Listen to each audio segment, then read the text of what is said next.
Hello friends, very good evening. ఇవాళ how to read GDP data. మనకి ministry of statistics and programme implementation ప్రతి quarter కూడా GDP data release చేస్తూ ఉంటుంది. ఆ పర్టికులర్ మినిస్ట్రీ నుంచి మనకి జీడిపి డేటా వస్తుంది. అయితే ఆ జీడిపి డేటాని మనం ఎలా చదవాలి, ఎలా అర్థం చేసుకోవాలి? వాళ్ళు టేబుల్స్లో ఇచ్చేస్తూ ఉంటారు, but how do we make sense out of it and what are different components that are mentioned in the GDP data? Government release చేసే ఈ జీడిపి డేటాలో ఉన్న డిఫరెంట్ కాంపోనెంట్స్ అర్థం చేసుకోవాలి, ఎలా చదవాలి అనేది ఈ రోజు నేను మీకు ఎక్స్ప్లెయిన్ చేస్తాను. Before that let me make this quick announcement about our UPSC infinity which is our flagship course. మనం యూపీఎస్సీకి ఆఫర్ చేస్తున్న ఫ్లాగ్షిప్ కోర్స్ ఇది. దీని యొక్క యునిక్ స్పెషాలిటీస్ ఒకసారి చూడండి. ఎన్సీఆర్టీ ఫౌండేషన్ కోర్స్ కూడా దీంట్లో క్లబ్ అయిపోయింది. కరెంట్ అఫైర్స్ డైలీ కవర్ అవుతాయి, ఆన్సర్ రైటింగ్ ప్రాక్టీస్ జరుగుతుంది. మోస్ట్ ఇంపార్టెంట్లీ ఎవ్వరు ఇవ్వనిది లైఫ్ టైం వ్యాలిడిటీ మనం ఇస్తున్నాం. అంటే మీకు ఉద్యోగం వచ్చేంత వరకు కూడా మీకు యాక్సెస్ ఉంటుంది. It covers your prelims, mains and interview. All phases of the exam is covered in this. And the beauty, పేదవాళ్ళకి కూడా అందరికీ అందుబాటులోకి వచ్చింది. ఎందుకంటే 5,000 పర్ మంత్ మీరు పే చేసి జాయిన్ అవ్వచ్చు. యూపీఎస్సీ అంటే లక్షల్లో వ్యవహారం, లక్షల్లో ఫీజు కట్టాలన్న భయం పెట్టుకోవాల్సిన పని లేదు. మన ఫీజులు కూడా చాలా చాలా తక్కువ. మనం ఆన్లైన్ మరియు ఆఫ్లైన్ రెండు మోడ్స్లో ఆఫర్ చేస్తున్నాం. ఆన్లైన్ అయితే 60,000 రూపీస్ ఈజ్ ద ఫీ. మీరు 12 ఇంటూ 5,000 మంత్కి 5,000 చొప్పున పే చేసి జాయిన్ కావచ్చు. ఆఫ్లైన్ విశాఖపట్నంలో, వైజాగ్లో ఆఫ్లైన్ క్లాసెస్ కూడా జరుగుతున్నాయి. దీనికి మార్నింగ్ బ్యాచ్ ఉంది, ఈవినింగ్ బ్యాచ్ ఉంది. మార్నింగ్ ఏమో 9 to 1 PM, ఈవినింగ్ ఏమో 6 to 8 PM. ఆఫ్లైన్లో కూడా మీరు జాయిన్ అవ్వచ్చు. ఆఫ్లైన్ ఫీజు వచ్చేసి మీకు 70,000. ఇది కూడా మీరు 14 ఇంటూ 5,000 రూపీస్, మంత్కి 5,000 పే చేసి జాయిన్ అవ్వచ్చు. ఆఫ్లైన్ జాయిన్ అయిన వాళ్ళకి ఆన్లైన్ అనేది కంప్లీట్గా ఫ్రీ వస్తుంది. So you get both offline plus online. Offline join అయితే మీకు ఆఫ్లైన్ మరియు ఆన్లైన్ కలిపి వచ్చేస్తాయి అన్నమాట. That is the beauty about our offline course. And this NCERT foundation is free for everyone. And ఇది చూడండి, APPSC, TSPSC, IBPS, SSC, CGL ఈ exams యొక్క ప్రిపరేషన్ కూడా మీకు యూపీఎస్సి ప్రిపరేషన్తో పాటు ఫ్రీ వచ్చేస్తుంది. బికాస్ ఈ కోర్సెస్కి మేము ఆఫర్ చేస్తున్నాం. ఇది కూడా మీకు కాంప్లిమెంటరీగా ఇస్తున్నాం. వీటితో పాటు RBI grade B, NABARD, SEBI లాంటి ఎగ్జామ్స్కి మేము అందించే కోర్సెస్ కూడా మీకు కాంప్లిమెంటరీ అవుతాయి. It is like one stop solution for your government job preparation. I want you to focus on UPSC infinity. UPSC మీదే ఫోకస్ చేయండి, వస్తే మంచిదే. ఒకవేళ మీరు మిస్ అయితే ప్లాన్ బి కూడా ఇక్కడే, ఇంకో చోటికి వెళ్ళాల్సిన అవసరం లేదు. ఇంకా ఏమైనా డౌట్స్ ఉన్నాయా, మేడంకి కాల్ చేయండి, ప్రత్యూష మేడం కాల్ చేయండి, డీటెయిల్స్ అన్ని ఇస్తారు. You can get all your doubts cleared. You can get all your doubts cleared. So let's look at today's topic. ఇవాళ టాపిక్ ఏంటనేది ఒకసారి చూసేద్దాం. జీడిపి డేటాని ఎలా చదవాలి, ఎలా అర్థం చేసుకోవాలి అనేది ఇవాళ టాపిక్. సో 2 టేబుల్స్ ఉన్నాయి. Let's take 1 table. ఇది ఒక టేబుల్. సో ఇందులో ఏముంది, జీడిపి. ఒకసారి చూడండి, ఇక్కడ బోత్ జీడిపి అండ్ జీవీఏ. ఈ పేరు చూసుకోండి, జీడిపి ఒకవైపు, జీవీఏ ఒకవైపు. ఇందులో మీకు జీడిపి డేటా ఉంది. And I will show you one more table. ఈ టేబుల్లో మీకు జీవీఏ డేటా ఉంది. అసలు జీడిపికి జీవీఏకి డిఫరెన్స్ ఏంటి? 2 డేటా పాయింట్స్ ఒకే దగ్గర పెడితే మనం ఎలా చదవాలి? జీడిపి ఒకవైపు, జీవీఏ ఇంకోవైపు. How do we understand these two? మీకు ఫస్ట్ ప్లెయిన్గా ఆలోచిద్దాం. ఒక ఎకానమీలో, ఆర్థిక వ్యవస్థలో జీడిపి అంటే అర్థం ఏంటి? The total amount of goods and services produced in a financial year. In a year, ఒక సంవత్సరంలో ప్రొడ్యూస్ చేయబడ్డ టోటల్ గుడ్స్, వస్తువులు మరియు సర్వీసెస్ యొక్క వాల్యూనే మనం జీడిపి అంటున్నాం, లేదా నేషనల్ ఇన్కమ్ అని చెప్పి అంటున్నాం. అయితే total amount of goods and services produced అన్నాం కదా, దాన్ని మనం 2 యాంగిల్స్లో చూద్దాం. ఒకటి ప్రొడ్యూసర్ యాంగిల్, ఇంకొకటి కన్జ్యూమర్ యాంగిల్. ఇప్పుడు ఒక దేశంలో ప్రొడ్యూస్ చేయబడ్డ గుడ్స్ అండ్ సర్వీసెస్ అన్నీ కూడా ఆ దేశంలోనే కన్జ్యూమ్ చేయబడతాయి కదా, అంతేనా? మారుతి సుజుకి వాడు ఒక కార్ ప్రొడ్యూస్ చేశాడంటే, కార్ దేనికి ప్రొడ్యూస్ చేస్తాడు? అమ్మడానికి. That means someone is consuming it.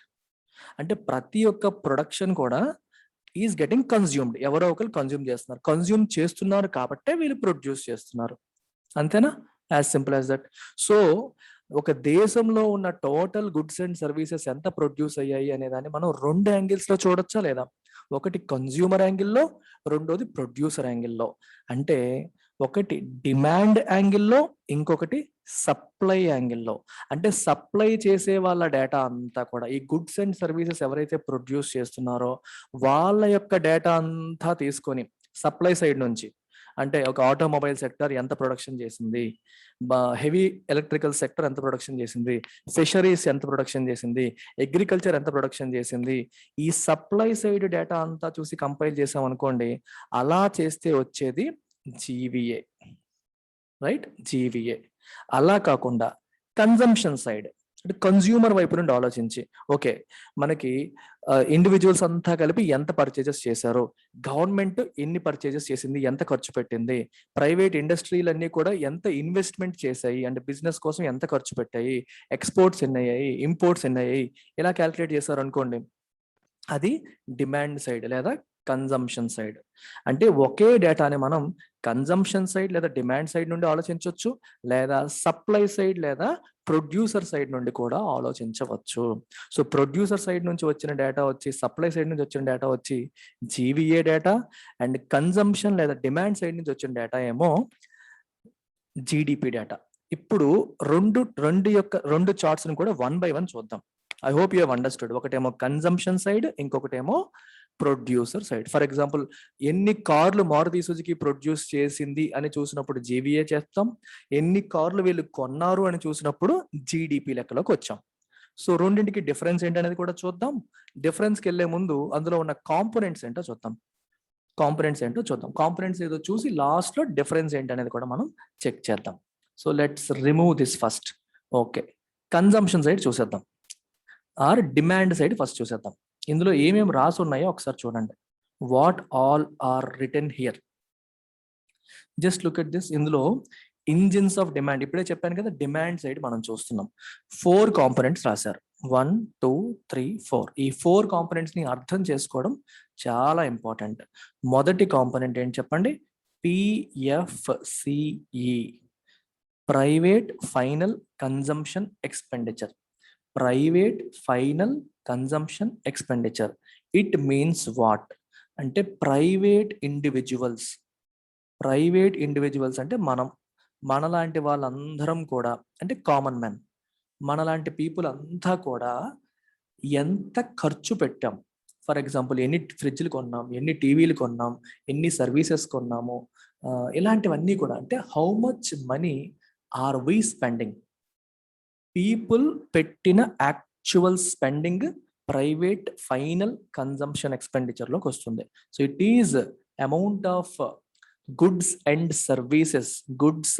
Services produced by private individuals or common people. మనలాంటి వాళ్ళందరం, దేశ సిటిజన్స్ అందరూ కలిపి ఏమేమి కొన్నారు. ఫర్ ఎగ్జాంపుల్ నేను ఒక టీవీ కొన్నాను, does it come under this? Yes. పక్కనోడు ఫ్రిడ్జ్ కొన్నాడు, కారు కొన్నాడు, వస్తుందా? ఇవన్నీ వస్తాయి, ఇవన్నీ కూడా ఇందులోకి వచ్చేస్తాయి. ఇది first component is private individuals, అంటే మనలాంటి పీపుల్ పెట్టిన ఖర్చు. ఎందుకంటే మనం డిమాండ్ సైడ్ మాట్లాడుతున్నాం. సో ఎవరెవరు కొంటున్నారు, కొనుగోలు చేస్తున్న వాళ్ళ వైపు నుండి ఆలోచిస్తున్నాం, ప్రొడ్యూస్ చేస్తున్న వాళ్ళ వైపు నుండి ఆలోచించట్లా.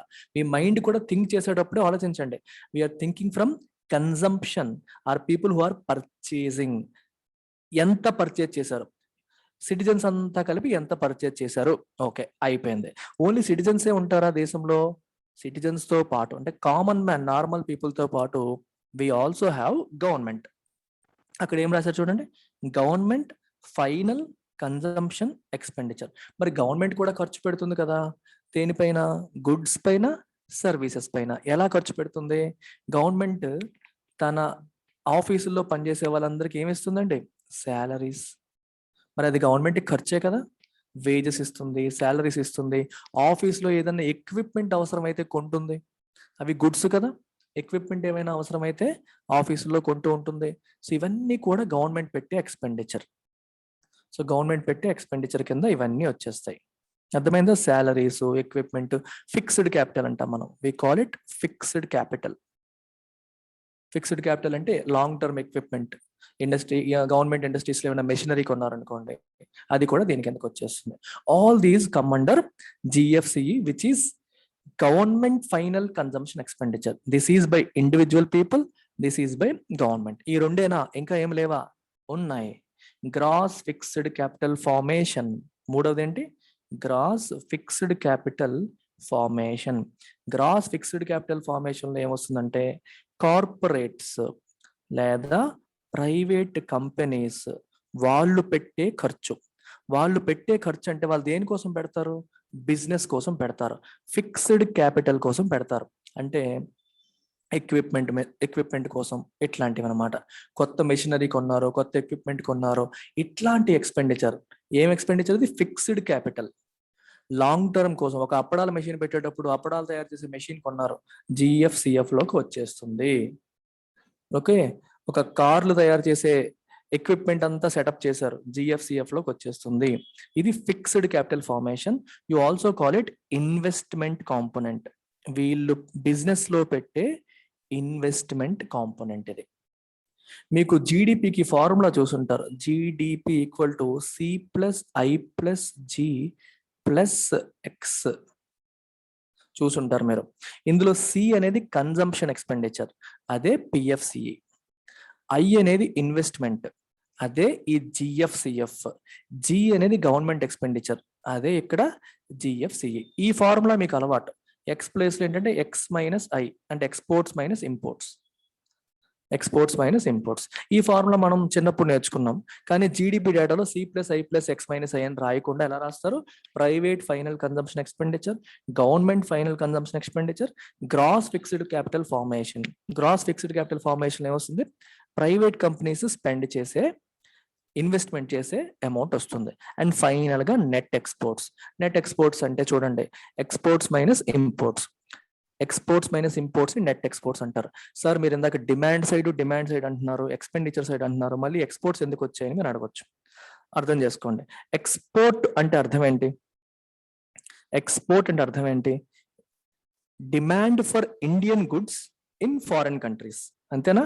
Demand for Indian goods in foreign countries. ఇవి కూడా మరి ఇండియన్ గుడ్సే కదా. ఇండియాలో ప్రొడ్యూస్ చేయబడ్డ గుడ్స్ ఫారెన్ కంట్రీలో కన్జ్యూమ్ చేయబడుతున్నాయి. కన్జ్యూమ్ చేయడం అనేది ఫారెన్ కంట్రీలో, కానీ గుడ్స్ ఎక్కడ ప్రొడ్యూస్ అవుతున్నాయి? ఇండియాలో. ఇండియాలో ప్రొడ్యూస్ చేయబడి ఫారెన్ కంట్రీలో కన్జ్యూమ్ చేయబడే వాటిని ఏమంటాం మనం? ఎక్స్పోర్ట్స్ అంటాం. సిమిలర్ గా ఫారెన్ కంట్రీస్ లో ప్రొడ్యూస్ చేయబడి మన దేశంలో కన్జ్యూమ్ చేయబడే వాటిని ఏమంటాం? ఇంపోర్ట్స్ అంటాం. If something is produced in foreign country and consumed in India అంటే మన వాళ్ళు కొనుక్కొని దాన్ని కన్జ్యూమ్ చేస్తే దాన్ని ఇంపోర్ట్ అంటాం. సో ఈ ఫారెన్ కంట్రీలో ప్రొడ్యూస్ చేయబడి మన దేశంలో కన్జ్యూమ్ చేయబడ్డ ఇంపోర్ట్స్ ని రిమూవ్ చేసేసి మన దేశంలో ప్రొడ్యూస్ చేయబడి ఫారెన్ కంట్రీస్ లో కన్జ్యూమ్ చేయబడుతున్న ఎక్స్పోర్ట్స్ ని కలిపితే వచ్చేది నెట్ ఎక్స్పోర్ట్స్. సో ఇది total demand side calculation. Private final consumption expenditure which is by individuals, ఇంకొకటి గవర్నమెంట్ సైడ్, మూడోది కార్పొరేట్స్ పెట్టిన ఇన్వెస్ట్మెంట్స్, నాలుగవది నెట్ ఎక్స్పోర్ట్స్. నెట్ ఎక్స్పోర్ట్స్ అంటే demand for Indian goods in foreign countries minus demand for foreign goods in India. Foreign goods కి ఇండియాలో ఉన్న demand remove చేయాలి, అది ఇంపోర్ట్స్. ఇంపోర్ట్స్ రిమూవ్ చేస్తే వచ్చేది నెట్ ఎక్స్పోర్ట్స్ అన్నమాట. ఇలా వచ్చేది టోటల్ జీడిపి. మరి ఒక్కసారి ఈ టోటల్ జీడిపి వాల్యూ ఒకసారి చూడండి. చార్ట్ చూడగానే భయం వేస్తూ ఉంటుంది చాలా మందికి. టేబుల్స్, చార్ట్స్ చూసినప్పుడు అస్సలు భయపడకూడదు. భయపడకుండా చార్ట్స్ ద్వారా మనం చాలా నేర్చుకోవచ్చు, టేబుల్స్ ద్వారా చాలా నేర్చుకోవచ్చు. 2-3 పేజీలు చదివి నేర్చుకునే దానికంటే ఒక్క టేబుల్లో అంతకంటే ఎక్కువ నేర్చేసుకోవచ్చు. 2021-22 సంవత్సరానికి Q1 అంటే ఫస్ట్ క్వార్టర్ అంటే ఏప్రిల్ మే జూన్ ఈ 3 నెలలకు సంబంధించిన క్వార్టర్ కి ఇచ్చిన డేటా. ఇక్కడ ఇంకో విషయం కూడా రాశారు, ఎట్ 2011-12 ప్రైసెస్. అంటే అర్థం ఏంటి? ఈ డేటా అనేది ఈ రోజు ఉన్న ప్రైసెస్ ప్రకారం కాదు. ఫర్ ఎగ్జాంపుల్ నేను ఒక కారు కొన్నాను, నేను కారు కొనేసాను, బానే ఉంది, కానీ ఈ రోజు ఉన్న లెక్క ప్రకారం అక్కడ క్యాలిక్యులేట్ చేయరు. ఎన్ని కార్లు అని క్యాలిక్యులేట్ చేస్తారు, కానీ రేట్ ఎప్పుడు వేస్తారు? 2011-12 రేట్ వేస్తారు. 2000 కాన్స్టెంట్ ప్రైసెస్ అంటాం అనమాట. దీన్ని 2 రకాలుగా క్యాలిక్యులేట్ చేస్తాం, కాన్స్టెంట్ ప్రైసెస్, కరెంట్ ప్రైసెస్. ఇలా ఎందుకు క్యాలిక్యులేట్ చేస్తారంటే ఇన్ఫ్లేషన్ ఎఫెక్ట్ ని తీసేయడానికి. ఇప్పుడు మీరు చూడండి, 2011-12లో 100 కార్లు ప్రొడ్యూస్ అయ్యాయి. 2021-22లో కూడా 100 కార్లే ప్రొడ్యూస్ అయ్యాయి. మనం కాన్సెప్చువల్గా ఆలోచించండి. పెద్దగా మనం ఏమైనా వృద్ధి సాధించినట్ట చెప్పండి. నెంబర్ ఆఫ్ కార్స్ అప్పుడు 100, ఇప్పుడు 100. కానీ రేట్లు 2011-12లో ఒక కారు ₹1,00,000 ఉందనుకోండి. మరి 100 కార్లు ఎంత అవుతాయి? 100 into 1 lakh. 100 into 1 lakh అంటే 1 crore అవుతాయి. మరి 2021-22లో ఒక కారు ఏమో 2,00,000 అయింది అనుకోండి. ఇప్పుడు రేట్ ఎంత అయింది? 100 into 2 lakhs. 2 crores అయిపోయింది. బేసిక్ గా చూస్తే 1 crore కాస్త 2 crore అయిపోయింది అని మనకు కనిపిస్తుంది in terms of value. But మీరు కామన్ సెన్స్ తో ఒకసారి ఆలోచించండి. నెంబర్ ఆఫ్ గుడ్స్ సేమే కదా. అరే అప్పుడు 100 కార్లే ప్రొడ్యూస్ చేసింది మన దేశం, ఇప్పుడు 100 కార్లే ప్రొడ్యూస్ చేసింది. సాధించింది ఏంటి? ధరలు పెరిగాయి అంతే, ప్రొడక్షన్ ఏమీ పెరగల. సో పెద్ద గ్రోత్ సాధించినట్టు కాదు. అంటే ఇలాంటిది యాక్చువల్ గా మనం ఎంత గ్రోత్ సాధించామో తెలియడం కోసం అని ఏం చేస్తారంటే కాన్స్టెంట్ ప్రైసెస్ 2000 ఒక బేస్ ఇయర్ తీసుకుంటారు. ఆ బేస్ ఇయరే ప్రస్తుతం 2011-12. ఆ బేస్ ఇయర్ డేటా ప్రకారం క్యాలిక్యులేట్ చేస్తారు. సో ఇక్కడ ప్రతి సంవత్సరం 17, 18, 19, 20, 20, 20 5 సంవత్సరాలకు డేటా కూడా 2011-12 రేట్ల ప్రకారం, అంటే ఆ సంవత్సరంలో ఎంత ప్రొడక్షన్ జరిగింది ఇంటూ 2011-12లో ఉన్న ప్రైసెస్, అలా మల్టిప్లై చేసిన డేటా అనమాట. సో దీంట్లో ఇన్ఫ్లేషన్ ప్రాబ్లం అనేది మనకు ధరలు పెరిగాయా తగ్గాయి అనేది మనకు అవసరం లేదు. అలా ఇచ్చిన డేటా. ఇప్పుడు ఒకసారి చూద్దాం. గవర్నమెంట్ ఏముంటుందంటే జీడిపి 20% పెరిగిందని చెప్తుంది. ఇక్కడ చూడండి, లాస్ట్ ఇయర్ 26,95,421 ఉంటే ఈ సంవత్సరం ఎంత ఉంది? 32,38,020 క్రోర్స్ ఉంది. 32,38,000 కోట్లు కనిపిస్తుంది. ఆల్మోస్ట్ 20% గ్రో అయింది అని గవర్నమెంట్ చెప్తోంది. గవర్నమెంట్ ఏమంటుంది? 20% గ్రో అయింది. నిజమే, ఫ్యాక్చువల్ గా చూస్తే నిజమే. కానీ మనం పొంగిపోవాలా? పొంగిపోకూడదు. ఎందుకు పొంగిపోకూడదు? 2020-21 అంటే లాస్ట్ ఇయర్ ఏప్రిల్, మే, జూన్ టైంలో ఏమొచ్చింది మనకి? లాక్డౌన్. కోవిడ్ వల్ల లాక్డౌన్ వచ్చింది. మరి లాక్డౌన్ వచ్చినప్పుడు ఏమైంది? ఇండస్ట్రీ చాలా వరకు క్లోజ్ అయిపోయింది. సో ఇండస్ట్రీ క్లోజ్ అయినప్పుడు లాస్ట్ ఇయర్ ఏప్రిల్, మే, జూన్ లో ప్రొడక్షన్ పెరిగిందా తగ్గిందా? తగ్గిపోయింది. బాగా ప్రొడక్షన్ తగ్గిపోయింది కాబట్టి లాస్ట్ ఇయర్ మనకి డేటా తక్కువ ఉంది. లాస్ట్ ఇయర్ అమౌంట్ తక్కువ ఉంది కాబట్టి ఈ ఇయర్ వచ్చింది మనకి ఎక్కువలా కనిపిస్తుంది. దీన్ని ఏమంటారంటే లో బేస్ ఎఫెక్ట్ అంటాం. బేస్ తక్కువగా ఉంది కాబట్టి ఎక్కువలా కనిపిస్తుంది. మీకు ఎగ్జాంపుల్, మీరు అర్థం చేసుకునే ఎగ్జాంపుల్ చెప్తాను చూడండి. మీకు ఒక ఎగ్జామ్ రాశారు. క్వార్టర్లీ ఎగ్జామ్లో ఏమో మీకు 100కి 50 మార్కులు వచ్చాయి. హాఫ్ ఇయర్లీకి వచ్చేసరికి 100కి 70 వచ్చాయి. 50 నుంచి 70 అంటే 20/50. 20/50 అంటే ఇంటూ 100 వేసుకుంటే 40% గ్రోత్ వచ్చిందని చెప్పుకుంటాం. 40% గ్రోత్ వచ్చిందని చెప్పుకుంటాం. అంతేనా? 50 నుంచి 70 అంటే అబ్బో 20 మార్క్స్ అంటే 40% గ్రోత్ వచ్చింది. అదే తర్వాత హాఫ్ ఇయర్లీకి ఫైనల్ ఎగ్జామ్కి వచ్చేసరికి మళ్ళీ 70 నుంచి 90 అయింది అనుకోండి. ఇప్పుడు 20 మార్క్సే పెరిగాయి, కానీ బేస్ ఎంత? 70. 20 70 మీద చూస్తే తక్కువలా కనిపిస్తుంది, 50 మీద చూస్తే ఎక్కువలా కనిపిస్తుంది. సో గ్రోత్ తక్కువే. రెండోసారి గ్రోత్ తక్కువే కానీ బేస్ పెరిగిపోయింది. మొదటిసారి గ్రోత్ తక్కువే కానీ బేస్ చిన్నదనడం వల్ల ఎక్కువలా కనిపిస్తుంది. ఇక్కడ కూడా అంతే. లాస్ట్ ఇయర్ బాగా తక్కువ ఉండడం వల్ల ఈ ఇయర్ మనకి ఎక్కువలా కనిపిస్తుంది. అందుకే 20% అనిపిస్తుంది. మరి ఎలా చూడాలి సార్? Look at 2019-20. 19-20లో మనకి ఎటువంటి ఇష్యూస్ లేవు కదా. లాస్ట్ ఇయర్ అనేది అబ్నార్మల్.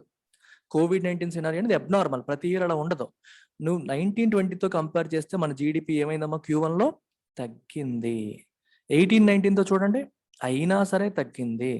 17-18తో పోలిస్తే ఆల్మోస్ట్ దగ్గర ఉంది.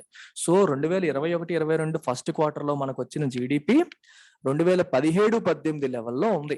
సో 18-19తో పోల్చినా తక్కువే ఉంది, 19-20తో పోల్చినా తక్కువే ఉంది, 2021తో పోల్చినా సరే తక్కువే ఉంది. అర్థమైందా? ఎంత తక్కువ ఉంది. సో మనం బాగా ఉందా జీడిపి డేటా అంటే? బాలేదనే చెప్పాలి. పొంగిపోయే మంచి డేటా కాదు ఇది. This is not a great data అని మనం చెప్పొచ్చు. ఇప్పుడు జీవీఏ డేటా చూసేద్దాం. జీవీఏ. సో జీవీఏ కూడా ఎలా క్యాలిక్యులేట్ చేశారు? At 2011-12 prices. ఇది కూడా 2011-12 కాన్స్టెంట్ ప్రైసెస్ ప్రకారం చేశారు. క్వార్టర్లో క్యాలిక్యులేట్ చేశారు. మీకు ఇందాక చెప్పాను, జీవీఏ అనేది సప్లై సైడ్ నుండి చూస్తారు, కన్జంప్షన్ సైడ్ నుంచి కాదు. ఇందాక ఏం చూసాం మనం, ప్రైవేట్ ఇండివిజువల్స్ ఎంత కొన్నారు, ప్రైవేట్ కంపెనీస్ ఎంత ఇన్వెస్ట్ చేసాయి, గవర్నమెంట్ ఎంత ఖర్చు పెట్టింది, విదేశీయులు ఎంత కోరుకున్నారు మన దేశం, ఎంత కొనుక్కున్నారు మన దగ్గర, ఇలా కన్జంప్షన్ సైడ్ నుంచి మనం చూసాం. ఇప్పుడు సప్లై సైడ్ నుంచి ఏం చేయాలి, ఇండస్ట్రీస్, అగ్రికల్చర్, ఫారెస్ట్రీ, ఫిషింగ్, ఈ ఇండస్ట్రీ ఎంత ప్రొడ్యూస్ చేసింది. ఓకే, 4,86,292 కోట్లు ప్రొడ్యూస్ చేసింది. మైనింగ్, క్వారీయింగ్ ఎంత, ఇంత, మ్యానుఫ్యాక్చరింగ్ ఇలా ఒక్కొక్క ఇండస్ట్రీ ఎంతెంత Q1 లో ప్రొడ్యూస్ చేసింది అనే డేటా ఇక్కడ క్యాలిక్యులేట్ చేశారు. అయితే ఇక్కడ ఒక చిన్న ఇంపార్టెంట్ ఆస్పెక్ట్ చెప్తాను. ఈ క్యాలిక్యులేషన్ లో we only look at final goods and not intermediate goods. చాలా ఇంపార్టెంట్ ఆస్పెక్ట్ ఇది. రెండింటికి డిఫరెన్స్ ఏంటో ఒక ఎగ్జాంపుల్తో చెప్తాను. ఇంటర్మీడియట్ గుడ్స్ డేటా అనేది క్యాలిక్యులేట్ చెయ్యరు. మరి ఏది క్యాలిక్యులేట్ చేస్తారు, ఓన్లీ ఫైనల్ గుడ్స్ డేటా మాత్రమే క్యాలిక్యులేట్ చేస్తారు. ఇంటర్మీడియట్ గుడ్కి ఫైనల్ గుడ్కి తేడా మీకు ఒక ఎగ్జాంపుల్తో చెప్తాను. మారుతి సుజుకి కంపెనీ ఉంది, అలాగే MRF కంపెనీ ఉంది. MRF కంపెనీ ఏం ప్రొడ్యూస్ చేస్తుంది, టైర్లు, అంతేనా, టైర్స్ ప్రొడ్యూస్ చేస్తుంది. మారుతి సుజుకి కంపెనీ ఏం ప్రొడ్యూస్ చేస్తుంది, కార్స్ ప్రొడ్యూస్ చేస్తుంది. MRF కంపెనీ తన టైర్లని డైరెక్ట్ గా మారుతి సుజుకి కంపెనీకి అమ్ముతుంది, ప్లస్ కామన్ మ్యాన్ కి కూడా డైరెక్ట్ గా అమ్ముతుంది, ఇండివిజువల్ కూడా డైరెక్ట్ గా అమ్ముతుంది. ఇప్పుడు ఈ MRF కంపెనీ కామన్ మ్యాన్ కి అమ్మిన ఈ టైర్ అనేది ఫైనల్ గుడ్. ఎందుకు final good, it is directly being consumed by individual. Consumer దీన్ని డైరెక్ట్ గా కొనుక్కుంటున్నాడు, వాడుకుంటున్నాడు. కానీ ఇదే MRF కంపెనీ కార్ కంపెనీకి అమ్మింది చూడండి ఒక టైర్, అది intermediate good, that is not final good. ఎందుకు, ఆ టైర్ డైరెక్ట్ గా కన్స్యూమర్ కొనట్లా. ఆ టైర్ ఎవరు కొన్నారు, కార్ కొన్నది, మారుతి సుజుకి కొనింది. మారుతి సుజుకి కొని ఆ టైర్ ని ఈ కార్ కి ఫిక్స్ చేస్తుంది. కార్ నువ్వు కొనేటప్పుడు మొత్తం కార్ అంతా కలిపి కొంటావు. నేను టైర్ కొంటాను, స్టీరింగ్ కొంటానని మనం వెళ్ళాం కదా, కార్ అంతా కలిపి కొంటాం. సో ఈ టైర్ యొక్క కాస్ట్ ఆల్రెడీ కార్ కాస్ట్ లో కలిసిపోయింది. మనం డైరెక్ట్ గా కార్ ని కొంటున్నాం. అంటే ఈ కార్ ని కొనేటప్పుడు నువ్వు ఆటోమేటిక్ గా టైర్ కూడా కొన్నట్టే కదా, అర్థమైందా, ఆటోమేటిక్ గా టైర్ కూడా కొన్నట్టే కదా. సో మారుతి సుజుకి కార్ అమ్మినప్పుడు MRF వాడి టైర్ కాంపోనెంట్ కూడా అందులో కలిసిపోయింది. అందుకని 2 సార్లు కౌంట్ చేయకూడదు. ఇప్పుడు MRF వాడు మారుతి సుజుకి కార్ అమ్మాడు అని చెప్పి ఈ టైర్ అమ్మాడని క్యాలిక్యులేట్ చేసాం అనుకోండి, ఇక్కడ ఒక క్యాలిక్యులేషన్ అవుతుంది. మళ్ళీ అదే టైర్ ఈ కార్ తో పాటు వెళ్ళింది, ఇక్కడ సెకండ్ క్యాలిక్యులేషన్ అవుతుంది, డబుల్ కౌంటింగ్ అవుతుంది. డబుల్ కౌంటింగ్ అవ్వకూడదని చెప్పి ఏం చెప్తారంటే ఇంటర్మీడియట్ గుడ్స్ ని కౌంట్ చేయకూడదు. అంటే ఇంటర్మీడియట్ గుడ్ అంటే అర్థం ఏంటి, అది ఫైనల్ కన్స్యూమర్ చేతిలోకి వెళ్లకుండా మధ్యలో ఇంకొక దగ్గరికి వెళ్ళడం. మీకు ఇంకొక ఎగ్జాంపుల్ చెప్పాలంటే పాలు ఉన్నాయి. పాలు డైరెక్ట్ గా మనకి అమ్మొచ్చు, ఐస్ క్రీమ్ షాప్ వాడికి అమ్మొచ్చు, అంటే ఐస్ క్రీమ్ మ్యానుఫ్యాక్చరర్కి అమ్మొచ్చు. ఐస్ క్రీమ్ తయారు చేసే కంపెనీకి మీరు పాలు అమ్మారనుకోండి, అది ఇంటర్మీడియట్ గుడ్. ఎందుకంటే వాడు ఐస్ క్రీమ్ కాస్ట్ వేసినప్పుడు ఈ పాలు కాస్ట్ కూడా వేసుకుంటాడు. అలా కాకుండా మనకి డైరెక్ట్ గా మన ఇంటికి పాలు ప్యాకెట్ వేస్తారు చూడండి, అది ఫైనల్ గుడ్. మన ఇంటికి వేసేది ఫైనల్ గుడ్, ఐస్ క్రీమ్ వాడికి వేసేది ఇంటర్మీడియట్ గుడ్. టొమాటోస్ తీసుకోండి, టొమాటోస్ మనకి డైరెక్ట్ గా అమ్మితే ఫైనల్ గుడ్, మనకి ఈ టొమాటో సాస్ చేసే కెచప్ చేసే కంపెనీలకు అమ్మారనుకోండి ఇంటర్మీడియట్ గుడ్ అవుతుంది. కెచప్ కాస్ట్ లో టొమాటో కాస్ట్ కూడా కలుస్తుంది కదా, మళ్ళీ ఎందుకు కౌంట్ చేయడం, వీళ్ళు ఒకసారి కౌంట్ చేసి వాళ్ళు ఒకసారి కౌంట్ చేస్తే డబల్ కౌంటింగ్ అవుతుంది. డబల్ కౌంటింగ్ ని అవాయిడ్ చేయడం కోసం ఇంటర్మీడియట్ గుడ్స్ ని మనం కౌంట్ చేయకూడదు, ఓన్లీ ఫైనల్ గుడ్స్ ని మాత్రమే కౌంట్ చేయాలి. ఇది ఒక్కటి గుర్తుపెట్టుకోండి మీరు. ఈ రకంగా జీవీఏ క్యాల్కులేషన్ చేస్తారు. సో ప్రతి ఇండస్ట్రీలో ఉన్న ఫైనల్ గుడ్స్ ని మాత్రమే కౌంట్ చేసి ఒక్కొక్క ఇండస్ట్రీ, ఒక్కొక్క సెక్టర్ ఎంతెంత ఫైనల్ గుడ్స్ ని ప్రొడ్యూస్ చేసింది అని చేసి మొత్తం క్యాలిక్యులేట్ చేయగా వచ్చేది జీవీఏ. జీవీఏ ఎంత ఉందండి, 30,47,516 crores ఉంది. సార్ మీరు నాకు చెప్పారు మనం నేషనల్ ఇన్కమ్ ని 2 యాంగిల్స్ లో చూడొచ్చు, ఒకటేమో కన్స్యూమర్ యాంగిల్లో, ఇంకొకటేమో ప్రొడ్యూసర్ యాంగిల్లో అని చెప్పారు. సార్ 2 సేమ్ అవ్వాలి కదా, అంతే కదా, ప్రొడ్యూసర్ యాంగిల్లో చూసినా కన్స్యూమర్ యాంగిల్లో చూసినా అమౌంట్ సేమ్ ఉండాలి కదా. ఇప్పుడు నేను అంటాను 50 కార్స్ మారుతి సుజుకి ప్రొడ్యూస్ చేసింది నేను చెప్పాను, నేను ప్రొడ్యూసర్ యాంగిల్లో చూస్తే నా కౌంట్ ఎంత 50 కార్స్, 50 కార్స్ అంటే దాని కాస్ట్ వేస్తాను, సరిపోయింది. మరి కన్స్యూమర్ యాంగిల్లో చూసినా సేమ్ 50 కార్సే కదా క్యాలిక్యులేట్ చేయాలి, వీళ్ళు ప్రొడ్యూస్ చేసేదే కదా నేను కన్స్యూమ్ చేస్తున్నాను, అంటే మరి జీడిపి జీవీఏ సేమ్ ఉండాలి కదా, అవునా కదా. జీవీ ఎంత ఉంది, 30,47,516 ఉంది. మరి జీడిపి ఎంత ఉందమ్మా,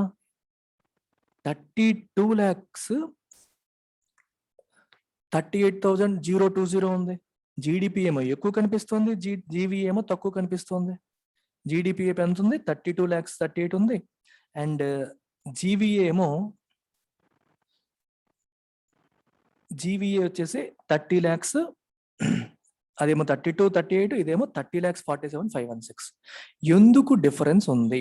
థింక్ చేయండి ఒకసారి. డిఫరెన్స్ ఎందుకు ఉంది అంటే కారణం ట్యాక్సెస్ అండ్ సబ్సిడీస్. ఇప్పుడు ప్రొడ్యూసర్ సైడ్ చేసినప్పుడు జీవీఏ అంటున్నాను. వీళ్ళు ఎంత ప్రొడ్యూస్ చేశారో అంత రేటుకి వీళ్ళ కాస్ట్కి అమ్మేస్తారా? సో వీళ్ళు ఏదైతే రేట్ ఫిక్స్ చేశారో ఆ రేట్కి అమ్ముతారా? కాదు. ఫర్ ఎగ్జాంపుల్ 100 రూపాయలు వీళ్ళు రేట్ ఫిక్స్ చేశారు అనుకోండి, 100 రూపీస్కి వెళ్తుందా బయటికి? దీని పక్కన ట్యాక్సెస్ యాడ్ అవుతాయి. గవర్నమెంట్ ట్యాక్సెస్ వేస్తుంది కదా, కొన్నింటికి సబ్సిడీస్ ఇస్తుంది. కొన్ని రకాల ఐటమ్స్ కి గవర్నమెంట్ సబ్సిడీస్ అంటే అర్థం ఏంటి? గవర్నమెంటే ఖర్చును భరిస్తుంది. ఫెర్టిలైజర్స్ తీసుకోండి, ఫెర్టిలైజర్స్ రైతులు కొనేటప్పుడు గవర్నమెంట్ సబ్సిడైజ్ చేస్తుంది.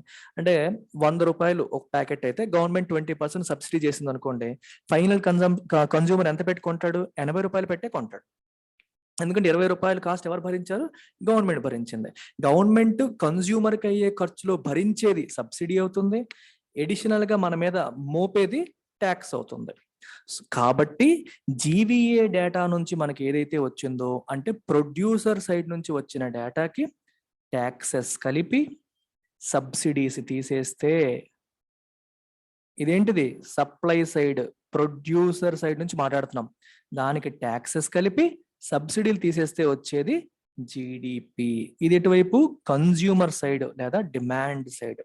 నువ్వు కన్జ్యూమర్ లో ఆలోచించు, వాళ్ళు అమ్ముతున్న వస్తువు ప్లస్ ట్యాక్సెస్, కొన్నింటికి వస్తువు మైనస్ సబ్సిడీ, ఓవరాల్ గా ట్యాక్సులు కలిపేసి గవర్నమెంట్ సబ్సిడైజ్ ఏమైనా చేస్తే సబ్సిడీలు తీసేయగా వచ్చేది కన్జ్యూమర్ కి పడిన కాస్ట్, కన్జ్యూమర్ పాయింట్ ఆఫ్ వ్యూలో పడిన కాస్ట్, అది మనకి జీడిపి. అండ్ వాళ్ళు ఏ రేటుకి అయితే అమ్ముతున్నారో అది జీవీఏ. అంటే జీవీఏకి ట్యాక్సులు ట్యాక్సులు కలిపి సబ్సిడీలు తీసేగా వచ్చేది జీడిపి. అందుకే మనకి జీడిపికి జీవీఏకి డిఫరెన్స్ అనేది ఉంది. సో జీవీఏకి ట్యాక్సులు కలిపి సబ్సిడీలు తీస్తే వచ్చేది జీడిపి. ఇందాక మరి జీడిపి ఎక్కువ ఉందా, జీవీఏ ఎక్కువ ఉందా? జీడిపి ఎక్కువ ఉంది. GDP is greater than GVA అంటే అర్థం ఏంటి? Taxes are more than subsidies, అంతే కదా. ట్యాక్సుల కంటే సబ్సిడీల కంటే ట్యాక్సులు ఎక్కువ ఉన్నాయి కాబట్టి GDP is more than GVA అని వచ్చిందనమాట. This is how you need to read the data about GDP and GVA. ఎప్పుడు Q1 మళ్ళీ Q2లో డేటా వస్తుంది. ఎప్పుడు డేటా వచ్చినా అస్సలు కంగారు పడకుండా డైరెక్ట్ గా చార్ట్ ఓపెన్ చేయండి. GDP data, GVA data. జీడిపిలో ఉన్న different components, 4 components.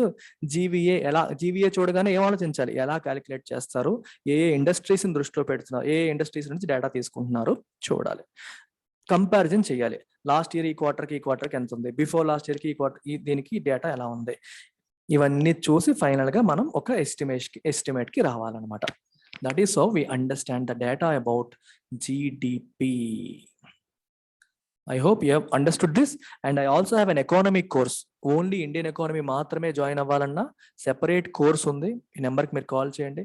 Even this course comes with life time validity. Take care, by by.